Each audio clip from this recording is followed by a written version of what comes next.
Alrighty everybody, welcome back to Culz Book Reviews. Today we will be checking out Doctor Who and the Loch Ness Monster by Terrance.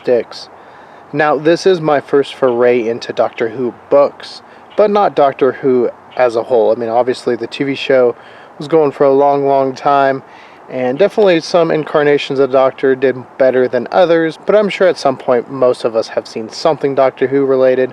I know I have. I've worn the Doctor Who jacket quite a bit, and Doctor Who is pretty popular in Roswell, so whenever we go, especially at Galacticon, they usually have the TARDIS and some other Doctor Who stuff set up around, so usually we see something there, but let's get into the book.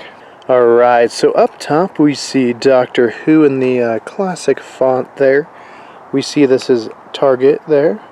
Then below we see "And the Loch Ness Monster," so that's the title of this one, and the author's name, Terrance. And then we see the fourth Doctor there. On the left we see the infamous Loch Ness Monster. And then of course the Zygon, who's really more of the main villain or enemy of this one, rather than the Loch Ness Monster, who falls under control of them.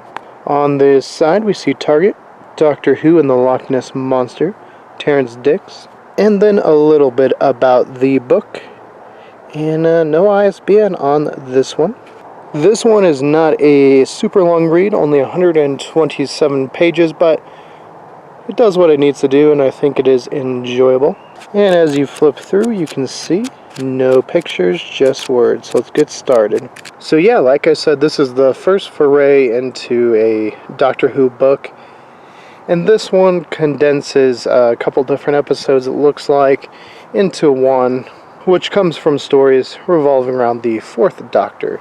It does take place in Scotland, obviously, with Loch Ness and the famed Loch Ness Monster, who does appear and does have a kind of interesting backstory. I don't want to spoil it, though. I mean, you guys, I'm sure, should have seen at least the show or seen this.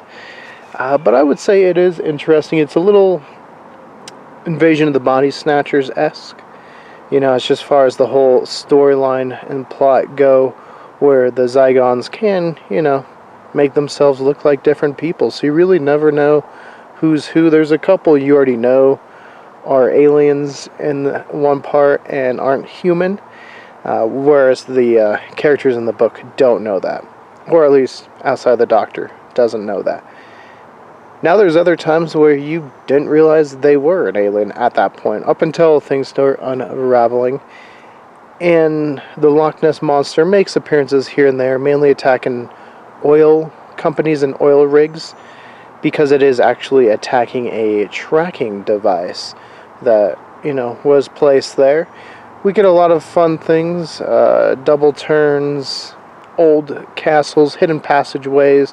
I will say, it's written very much like it was written as a TV show, which obviously makes sense, being what it was adapted from. But you can definitely tell because just some of the pauses and page breaks and ends of chapters seems like, oh, that's where the commercial will go, because then there's that little cliffhanger, or there's the end of episode 1 going into episode 2, because there's the cliffhanger. There's the thing that we gotta wait for next week to see what happens. And so, I don't know, if you guys haven't watch the episode at all, I'm sure you can get some enjoyment from here. If you're a fan of Doctor Who and seen the episodes, I'm sure you can still probably enjoy it. It's just a fun little condensed version of the story. If you're a fan of the Loch Ness Monster, I think it's a little fun nugget, and that's really the biggest reason I chose it. A, to do something different. We haven't done Doctor Who, like I said, but also Loch Ness Monster. I mean, it ties in kind of perfectly. We haven't done anything recently, but that's really the cryptid outside of Bigfoot we started with on the channel, and we've been doing cryptids a lot more. I'm sure you guys have seen our interviews with Bryan Bowden, as well as Drunken cryptids, so make sure you go check those out if you haven't. But overall, just a short little review. Like I said, 127 pages. I think for the most part it is well written. Maybe it doesn't jump off the page or get you like super excited, but I enjoyed it. It's a fun little read, and I think for that I'll give it a 6 out of 10. It's decent, it's above average, it's just nothing groundbreaking or not even just taking it to the next level, But who knows? I think we'll definitely look at some more Doctor Who stuff in the future at some point, especially like the TV shows. It'd be fun to actually sit down and break down each episode or condense them, kind of like one of our buddies is thinking about with another show. I'm just not sure how to, I mean, probably should just go back to the beginning, start with the first Doctor and work our way up, but we'll see. So yeah, let me know, guys, if there's a Doctor Who book I should read. Tell me in the comments. But until next time, for more Culz book reviews, click that link to your left.